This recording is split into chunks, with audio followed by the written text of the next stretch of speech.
C'était toujours un plaisir de vous avoir en ce moment, chers téléspectateurs de la communication plus. Bienvenue dans l'interview. Grande de ma joie, ce sera pour la première fois de recevoir pour vous M. Hakim Ngoyi. Il est de l'Union Sacrée, du parti politique ABDP, du regroupement AEDCA de Madame Ketia Kipuka. Voilà, avec lui, nous allons devoir parler de la santé politique de la République démocratique du Congo sur le plan sécuritaire, social et autres. Est-ce la santé bonne ou mauvaise après les élections en RD Congo? Voilà, chers téléspectateurs, grande de ma joie de recevoir pour vous M. Hakim Ngoyi. Je disais tantôt, à qui je dis bonsoir, bienvenue. Bonsoir Madame Estine, merci de m'avoir invité ici. Ça fait très longtemps Très longtemps à se revoir, ça a toujours été un rêve plus ou moins d'être devant vous et surtout, j'en profite directement pour saluer toute la population congolaise qui nous suit de partout dans le monde. Communication Plus, c'est une chaîne très suivie, même au-delà du pays, et la qualité de l'image, la qualité des journalistes et tout. En tout cas, coup de chapeau à ce manager qui gère cette chaîne. Comme je l'ai dit souvent, si je suis à la télé, ce n'est pas par plaisir, parce que nous aimons la République. Nous parlons État. Et si je cite votre nom, je ne peux pas vous citer dans un cadre personnel. Je vous cite soit parce que vous gérez la République, ou soit vous êtes contre la République. Donc, rassurez-vous que M. Hakim Ngoyi ne fait pas du populisme. Merci. Ça, c'est bien d'ailleurs. Ça, c'est bien. Alors, vous êtes de l'Union Sacrée et vous êtes dans ces partis politiques ABDP. D'ailleurs, ça veut dire quoi? ABDP, c'est l'Alliance des bâtisseurs pour le développement du Congo, de Mme Ketia Kimpioka. C'est Kimpioka. Désolée, massacre son nom. Ah, je suis désolée, Madame Ketia Kimpioka, ma présidente que j'ai saluée en passant. Elle était candidate aux dernières législatives à Moamba. Malheureusement, ça n'a pas marché, mais la vie continue. Elle est également présidente du regroupement politique AEDC. Bon, elle était candidate députée nationale. Ça n'a pas marché, mais on continue la lutte, on continue le combat. Cela n'exclut pas notre bonne volonté de soutenir les actions du chef de l'État, Félix Antoine Tshisekedi Tshilombo, en qui nous devons toute la loyauté. Voilà ce que nous sommes. Et avec le temps, nous allons déjà avoir la reprise de nos activités politiques, parce que ça fait un bon moment qu'on avait mis un stand-by. Une question de curiosité, la population de Moamba, voilà, ou soit le peuple de Moamba n'ont pas voté Madame Ketia, la raison pour laquelle elle n'est pas élue comme députée. En passant, déjà, je vous dirais que moi, je suis un politologue. Je sais ce qui se passe souvent dans des élections. Il y a eu des problèmes d'essai, il y a eu beaucoup de problèmes. La population du Moamba avait mis toute la confiance à Mme Ketia. Moi qui vous parle, nous avons sillonné les Moamba, nous avons sillonné les communes de Kisenso, Matete, en passant par Lemba, Limete. Nous avons vu l'ancrage de la population. La population avait besoin du renouvellement de la classe politique, et surtout à Moamba. Mais Dieu voulant, il s'est passé ce qui s'est passé et la vie continue, on ne peut pas rester là. Il y a beaucoup de choses à faire. On ne peut pas seulement penser servir la République en tant que député. C'est ça aussi. Mais si ça n'a pas marché, elle pouvait aussi servir la République autrement. Pourquoi avoir... Déjà, au départ, c'est une dame philanthrope. C'est une dame philanthrope. Pour ceux qui habitent Moamba, connaissent les actions de Mme Ketia Kimpioka. Ce n'est pas pour les élections qu'elle doit abandonner sa lutte. Ce n'est pas pour les élections qu'elle doit abandonner son combat. Elle prend l'autonomisation de la jeune fille, la formation des jeunes. l'encadrement des jeunes, parce qu'elle-même est jeune, quand même qu'elle a de l'expérience, elle a passé beaucoup de temps à l'extérieur du pays. Elle a fait ses études aux États-Unis, en Chine, au Sénégal, et ici exactement. Elle a compris beaucoup de choses. Voilà pourquoi elle avait décidé de servir la République. Mais cela n'exclut pas sa bonne volonté de continuer sa liste. Et avec le temps, vous aurez des actions. Je me saisis cette occasion. J'ai saisi cette occasion pour demander à Madame Kitia Kioka si elle peut aussi passer sur le plateau de Que pense Femme. C'est une émission qui reçoit que de femmes leaders. En tout voilà. Cas, elle sera en tout cas la bienvenue. Moi, personnellement, je vais donner les rapports et plaisir. L'invitation est là, c'est en direct, hein, Madame Kitia Kioka. Parce que moi, je dis souvent, s'il y a des journalistes qui font la fierté de ces métiers, vous êtes parmi. Je vous ai toujours dit, et puis je l'ai dit au plateau, parce que je vous connais. Je connais votre parcours, en tout cas c'est encourageant. Alors vous personnellement, vous êtes de l'Union Sacrée, quelles sont vos ambitions politiques? Déjà aujourd'hui, on ne parlera pas trop des ambitions politiques parce qu'il y a eu déjà une période post-électorale, hormis les élections de bourgmestres et vice-bourgmestres. Et personnellement, moi en tant que jeune, parce que nous sommes dans l'Union Sacrée, la vision de l'actuel chef de l'État, Félix Antoine Tshisekedi Tshilombo, c'est de rénover la classe politique à tous les niveaux. Vous avez vu au niveau de l'Assemblée nationale, il y a plus de 75% de nouveaux candidats qui sont élus. Et même au niveau du gouvernement, vous comprenez qu'il y a même le changement de la classe politique. Et moi, jeune que je suis, ambitieux, et je vous dirais déjà d'entrée de jeu que je vise. Je dois postuler dans la mesure du possible en tant que candidat vice-bourgmestre de la commune de Nsele. C'est une commune que je maîtrise bien et des quartiers. C'est quoi la motivation? La motivation, c'est de servir la République. Parce que moi, au-delà de la politique, je suis d'abord un jeune leader. J'ai commencé en tant que président de l'Union des jeunes pour le changement des mentalités. Très bien. J'ai formé des jeunes. En Passa, à Mikonga, à Bibwa, ils me connaissent. À l'époque, j'étais encore étudiant. Et puis, je le faisais avec les moyens des bords. J'ai formé des jeunes, j'ai eu des conférences parce que l'idée était de changer la mentalité de cette population. Parce que la commune de l'Ansele, c'est une commune entre guillemets reculée. C'est une commune auquel les gens voyaient nous regarder avec un mauvais œil. Et maintenant, avec le changement, après les études, nous sommes allés, nous avons compris que nous sommes tous égaux. La population de Mpassa, la population de Bibwa, Maluku, sont égales à la population, par exemple, de Banda, tout ça. Et voilà, nous voulons réorganiser les choses. Parce que ça fait très longtemps que cette commune est dans les oubliettes. Et avec l'actuel chef de l'État, avec sa volonté politique, avec tout ce qui gère l'Union Sacrée, je pense que la jeunesse retrouve sa place. Voilà pourquoi je me dis, l'heure a sonné pour que les jeunes puissent prouver de quoi ils sont capables. Mes ambitions sont saines, servir la République, commencer au bas de l'échelle pour remonter petit à petit en tant que politique. Mais on peut aussi servir la République autrement. Je l'ai déjà dit, j'ai commencé à servir la République. Mais il faut continuer peut-être. Je le continue. Ce n'est pas que je parachutais pour devenir communicateur pour le compte d'une grande partie, d'une grande dame. Demandez à madame, par exemple, Christelle Vonga. Moi, j'ai œuvré à côté de madame Christelle Vonga en tant qu'activiste. Président de l'Union des jeunes pour le changement des mentalités, UGSM aussi, demandez tous ceux qui me connaissent. On avait notre siège à la FIKIN. Demandez à M. Jacques Ndala avec qui nous nous sommes rencontrés. Parce qu'à l'époque... Donc vous avez vraiment un parcours. Mais non, moi, au-delà d'ici, je suis communicateur pour le compte des ensembles pour la République. Oh. Oui. Sérieux, ok.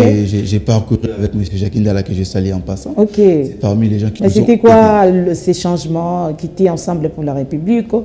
Et maintenant, quitter ensemble pour la République, c'est comme Jackie venait de le dire, parce qu'avant de quitter ensemble, j'étais allé voir Jackie Ndala à l'époque où il était en prison, parce que j'ai mis le temps d'analyser, j'avais compris que, excusez-moi, mais M. Moïse Katumbi n'était pas cohérent. M. Moïse Katumbi n'avait pas de vraies ambitions, voyez-vous.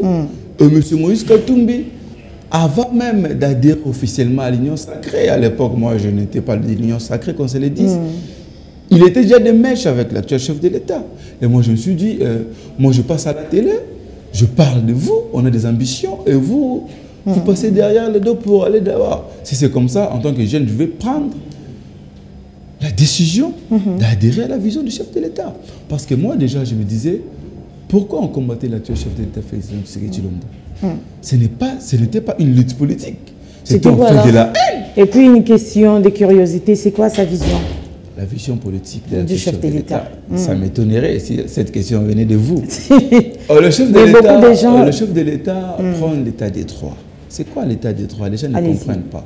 L'état des droits, c'est la liberté de la presse. L'état des droits, c'est l'indépendance de la justice. L'état des droits, c'est le travail du jeune. L'état des droits, c'est l'éducation. L'état des droits, c'est la santé. Déjà, la liberté des presses, jusque-là, le principe ne sont pas respectés selon d'autres personnes et la justice, jusque-là, n'est pas indépendante. Si vous suivez, lui-même avait dit que la justice reste malade. Si vous suivez l'actuel chef de l'État dans ses interventions, ce n'est pas quelqu'un qui est fanatique de ceux qui sont au gouvernement. Le chef de l'État, ce que j'aime chez lui, il dit des choses comme ça en face. Il avait déploré la justice du gouvernement passé. Voilà pourquoi il a décidé de changer. Et actuellement, avec l'actuel ministre de la Justice, que je salue en passant, jeune comme moi, avec qui nous avons lutté, Maître Constant Moutamba, nous espérons que les choses vont changer. Voilà pourquoi, déjà du côté de la justice, mais on accuse déjà Constant Moutamba qu'il est dans le populisme, tout ça. Vous savez, les Quinois, ce sont les Quinois qui sont dans le populisme. Ce n'est pas Constant Moutamba. C'est pas Constant. Mais ce qu'il est en train de faire, ça nous laisse sans mots. C'est pas Constant Moutamba qui prend sa photo et part quelque part au monde pour dire 30 ans chez les parents, on va t'arrêter. Ça, c'est du populisme. Maître Constant Moutamba, c'est parmi les jeunes qui ont étudié sérieusement dans ce pays. Il a fait les droits. Il connaît qu'il ne peut pas se soustraire à la justice. Maître Constant Moutamba, s'il faut prendre des décisions, on doit passer au niveau de l'Assemblée nationale. On doit voter des lois et puis les lois seront appliquées. Mais je vois que les gens disent, Maître Constant Moutamba a dit, non. C'est juste qu'en fait, c'est une façon d'encourager les jeunes. Vous savez, personne ne pouvait imaginer, moi personnellement, voir un jeune qui était candidat président de la République dans l'opposition et puis devenir ministre de Justice. Ça veut dire que le chef de l'État ne travaille pas sur base de népotisme, favoritisme, tribalisme. Personne ne pouvait imaginer que Constant Moutamba aujourd'hui serait ministre de la Justice. Un poste qu'il n'a jamais obtenu à l'époque même où il était chez Kabila. Chez Kabila, il était marginalisé. Et on avait tendance à niveler le jeune chez Kabila. Mais avec l'actuel chef de l'État, aujourd'hui Constant Moutamba est respecté dans ce pays.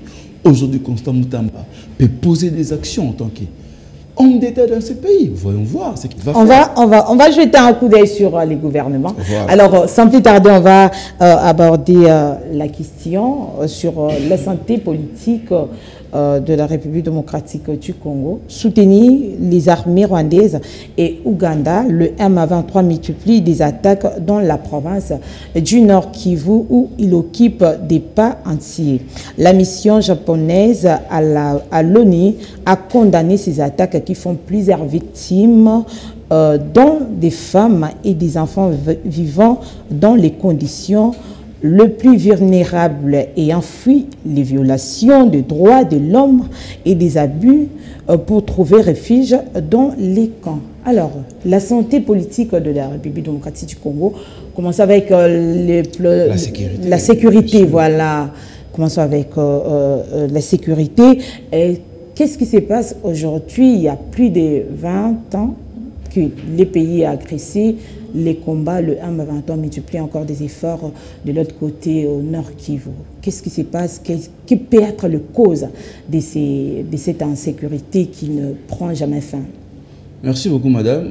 Moi, je suis chercheur en relations internationales parce que j'ai fait mes études à l'université de Kinshasa, en sciences politiques, département relations internationales. Moi, je dirais, parce que moi, je fais mes recherches sur base de la puissance. Vous savez, en relations internationales, précisément en géopolitique, on nous a toujours dit chez le professeur Henri Mobasakani, que je salue en passant, lorsque un État fait face à une puissance plus puissante que cet État, soit il va disparaître, soit il va chercher ses alliés pour faire front. Maintenant, dans le cas sous examen, le Rwanda, c'est un tout petit pays. Le Rwanda a des ambitions géopolitiques. Les ambitions géopolitiques, ça veut dire quoi? Le Rwanda veut récupérer nos terres. le Rwanda veut récupérer nos terres. Parce que le professeur que je viens de préciser dans son ouvrage de géopolitique, il a dit, un État, c'est comme un bébé, c'est comme un enfant. L'enfant naît, grandit et puis disparaît. Et puis l'État peut naître tout petit, grandir sur base de sa puissance, et puis s'il est faible, il peut disparaître. Maintenant, le Rwanda prend la géopolitique. Les ambitions géopolitiques du Rwanda, c'est de récupérer nos terres. Et maintenant, si nous ne sommes pas plus forts, plus puissants que le Rwanda va nous dompter. Et maintenant, qu'est-ce qui se passe? La guerre à l'Est, c'est d'abord une guerre économique. C'est une guerre stratégique. C'est une guerre imposée par les impérialistes pour nous piller. Pourquoi ils veulent nous piller? Parce que s'ils passent par nous, ils n'auront pas la possibilité de mieux négocier, selon eux. Voilà pourquoi ils passent par les Rwandais. C'est une guerre imposée par les Occidentaux. Voyez-vous?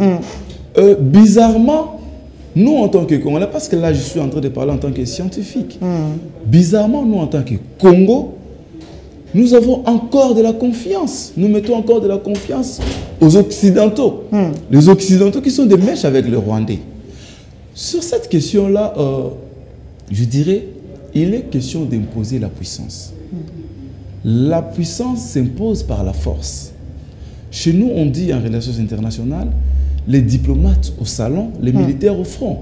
Ça veut dire que l'action diplomatique ne peut pas exclure l'action militaire. Si vous vous mettez là à négocier, vous allez négocier jusqu'où? Les Occidentaux, à chaque fois que les FARDC progressent, récupèrent des terres, ils vont crier au cessez-le-feu. Les M23 veulent négocier, les M23 veulent faire ça. Arrêtez, cessez-le-feu. Ça, ce sont des stratégies machiavéliques. Pourquoi? Parce que nous accordons encore du crédit aux Occidentaux. Les Rwandais est soutenu. Mais maintenant, qui la faute? La faute, aux autorités congolaises. La faute revient d'abord aux autorités congolaises. Parce que, comme se le disent, ce n'est pas aux Français, ce n'est pas aux Américains de venir imposer la paix chez nous. La paix s'impose par les nantis, par le peuple, les autochtones. Nous, on peut négocier, on peut beau bien parler aux Occidentaux, mais nous, on doit imposer la force. Voyez-vous? Très bien. C'est ce qui nous manque. Moi, je l'ai toujours dit. Ce problème, c'est un problème simple. Pourquoi c'est simple? Il faut d'abord avoir une armée forte. Ce problème de la guerre? Le problème de la guerre. C'est un problème simple. C'est un problème simple. Mais moi, je me rappelle, au début du mandat du président de la République, le premier mandat, il nous avait promis qu'il sera en mesure de pouvoir pacifier l'Est une fois élu comme président de la République. Mais il n'a pas pu. C'est la montre à suffisance que ce n'est pas un problème simple. Pourquoi je dis? C'est un processus et puis c'est compliqué. Pourquoi je dis simple? Allez-y. Je dis c'est un problème simple si vous avez des bonnes stratégies. Et si vous n'avez pas de bonnes stratégies, ça sera comme ça. Parce qu'on ne se bat pas contre les Rwandais. Il y a des Ougandais, il y a même des Occidentaux qui sont derrière les M23. Vous voyez? Pourquoi je dis c'est un problème simple? Il est d'abord question de mettre en place des stratégies militaires. Allez-y. Je vous ai une fois dit dans une émission que je ne peux pas citer, il faut mettre une stratégie militaire. Au-delà de mettre cette stratégie militaire, il faut former cette armée. Au-delà de former l'armée, dans l'armée congolaise, il y a des taupes. Il y a des gens qui prennent les informations, qui diffusent ailleurs. Voilà pourquoi il faut restructurer l'armée. Et ça se passe que dans la discipline. Mais l'autre fois, il y a eu des réformes au sein de l'armée. Jusque-là, on peut comprendre que l'armée congolaise reste encore très faible. Jusque-là, on ne peut pas compter sur l'armée congolaise. Trop faible, c'est difficile parce que l'armée congolaise est classée parmi les armées les plus puissantes en Afrique. Mais bizarrement, jusque-là, l'Est n'est pas pacifié. C'est quoi les problèmes de l'Est? Allez-y. Les problèmes de l'Est, la RDC est face à plusieurs États. Vous voyez? Voilà pourquoi, d'ailleurs, dans mes recherches, je dis une chose. Il est temps que la RDC prenne position. On ne peut plus. Il est vrai qu'on peut continuer notre coopération avec les Occidentaux, mais on doit prendre des positions fermes sur l'armée. Et aujourd'hui, je les réitère. Je suis face à la caméra. Si aujourd'hui, si on devait faire aujourd'hui une alliance avec d'autres États, on doit commencer par la Russie, qu'on ne se voile pas des faces. Allez-y. La Russie, aujourd'hui, lorsque vous voyez le Mali, lorsque vous voyez le Burkina Faso, lorsque vous voyez la République centrafrique, la Russie a imposé la force, en collaboration, bien sûr, avec les États. Vous voyez? Mais il est question de prendre notre destin en main, de prendre notre courage, finir le paternalisme. On n'a plus besoin. Si aujourd'hui, le Burkina Faso a décidé de mettre de côté la France. Mais est-ce que les Congolais sont conscients, ou les autorités en général sont conscientes? Ça, c'est un problème majeur avec nos autorités. Vous savez, si le mandat passé du chef de l'État a connu des problèmes, c'est parce que le chef a une ferme volonté. Okay. Le chef de l'État, même lorsque vous regardez dans son visage, lorsque vous voyez dans ses dires, vous sentez que c'est un digne fils de ce pays qui a l'ambition, qui a la détermination de mettre fin à ces atrocités. Mais ce n'est pas lui le problème, c'est son sillage, c'est son entourage. Voilà pourquoi aujourd'hui, avec le gouvernement de son excellente Madame la Première ministre Judith Suminwa, espérons que les choses vont marcher cette fois-ci. Mais est-ce que ces gouvernements, ces ministres seront en mesure de pouvoir relever les défis? Ils sont là pour les intérêts de la population. Ils vont aider le président de la République. Si vous avez suivi la première réunion, ou soit la première réunion tenue à la Cité de l'Union africaine, les ministres seront évalués après 3 mois. Donc si vous ne faites pas bien votre travail, vous serez extirpé. Vous serez élargué du gouvernement. Vous voyez? Récemment d'ailleurs, l'autre qui a démissionné. Mais dans l'entretemps, on n'avance pas. On n'avance pas comment, Madame Estine? Mais lorsque vous êtes là, vous ne faites pas bien votre travail, vous êtes écarté et puis voilà. Mais carrément, il vient de commencer, on ne peut pas les juger maintenant. On doit être de mauvaise foi pour juger ce gouvernement à peine. Mais sur le plan des actions, vous sentez que la Première ministre veut déjà poser ses empreintes. Et avec le temps, moi en fait, j'ai cette conviction-là, que cette fois-ci, en tout cas, moi je le dis, hein, si le chef de l'État se laisse conduire par ceux qui sont autour de lui et que ce mandat encore finit par un échec, en tout cas, c'est son image. Hein. Au-delà de lui, en fait, on ne voit pas l'actuel chef de l'État, on voit son identité, on voit les sphinx délimités, on voit les plus grands opposants, Etienne Tshisekedi Mulumba. Et aujourd'hui, les fils biologiques, fils politiques, vous êtes au pouvoir, vous n'avez pas droit à l'erreur. Vous n'avez pas droit à l'échec. Parce que madame, moi tout jeune, je vous dis, nous avons combattu le gouvernement de Kabila. Nous avons combattu Kabila à l'époque, j'étais d'ailleurs au homme des étudiants. Mais à chaque fois qu'il y avait mot d'ordre, on descendait. Parce qu'on croyait tellement au sphinx délimité. Et aujourd'hui, c'est son fils. Non seulement il va défendre son image, il va également défendre. Il a incarné l'idéologie de son père. Voilà. Aujourd'hui, l'UDPS, en passant, ce qui se passe là-bas, il y a des choses un peu bizarres là-bas. C'est honteux. C'est honteux. Voilà pourquoi moi, en fait, j'ai toujours soutenu les actions du FENC de l'UMT, mais également de l'actuel chef de l'État. Mais je n'ai jamais adhéré à l'UDPS. J'ai des amis que je connais, à qui je côtoie, qui sont de l'UDPS, mais je n'ai jamais été là-bas parce que, au-delà de tout, c'est l'image du FENC. Au-delà de tout, c'est l'image du pays. Comment expliquer vous, un parti au pouvoir, créer de la zizanie au sein de votre structure, ça donne déjà une mauvaise image. C'est le pouvoir, c'est tout à fait normal. Non, non, non. Le pouvoir, c'est le pouvoir du peuple. Ce n'est pas les membres de l'UDPS qui ont allé voter. D'ailleurs, à la CENI, on ne vote pas selon l'obédience politique. On vote selon les cartes. Les cartes des lecteurs, ce sont des cartes du peuple. Et aujourd'hui, l'actuel chef de l'État ne sera pas redevable comme membre de l'UDPS. Parce qu'entre eux, ceux qui font du bruit là, ce sont des frustrés politiques. Dans le passé, ils ont géré, ils ont fait quoi? En passant, je peux même citer le nom de M. Eteni Longondo. On sait ce qui s'est passé avec lui à l'époque, il était ministre de la Santé. Et aujourd'hui, je ne sais pas s'il avait des ambitions de revenir encore. Voilà pourquoi en fait, ils ne sont pas juste d'accord. On peut comprendre aujourd'hui que les acteurs de l'UDPS sont là pour leurs propres intérêts, cherchent leurs propres intérêts. Pas et tous. Par exemple, personnellement, je ne connais pas Augustin Kabouya. C'est quelqu'un que je respecte beaucoup. C'est un secrétaire que je respecte beaucoup. Il a tellement lutté dès le début. Et lorsque vous regardez Augustin Kabouya, il n'a pas va postuler au-delà des Sénats, élections législatives.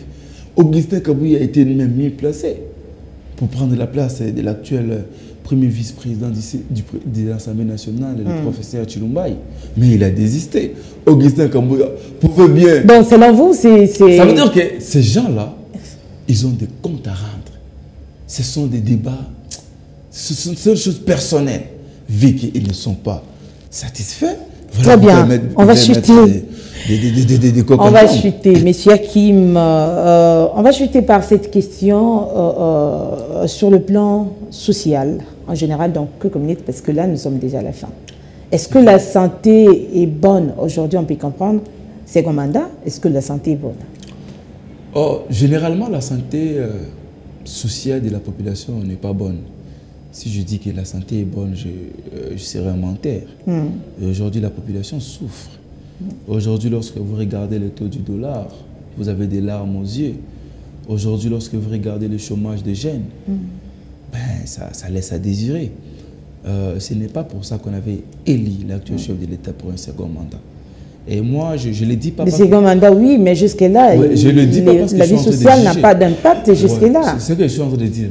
Je ne peux pas juger ce gouvernement aujourd'hui. Okay. Je lance juste des messages. Parce que le gouvernement n'a même pas 5 mois. Le gouvernement n'a même pas 3 mois, si je ne m'abuse pas. Mais je lance juste un cri d'alarme. Aujourd'hui, la population attend beaucoup plus sur le gouvernement, Madame Judith Suminwa. On dit souvent, il y a eu beaucoup des hommes, maintenant c'est la femme. Voyons voir ce que la femme peut faire. Mais sur le plan social, la situation n'est pas bonne. La situation est vraiment chaotique. Et nous espérons que les choses vont changer. Et je demande à ce gouvernement, je demande au ministre des Finances, au ministre de l'Économie, que cela ne doit pas prendre beaucoup de temps. Parce que la patience et la longueur du temps, on dit souvent. On a patienté pendant plus de 5 ans. Il est vrai que les chefs de l'État avaient posé des bases. Mais aujourd'hui, il est maintenant temps de passer à l'action. Les mandats derniers, il y avait FCC, il y avait blocage, il y avait ceci. Et aujourd'hui, je l'ai dit... Mais aujourd'hui, on nous dit aussi que la Constitution bloque aussi. Ça doit être révisé, changé et tout. Pas. Non, non, non.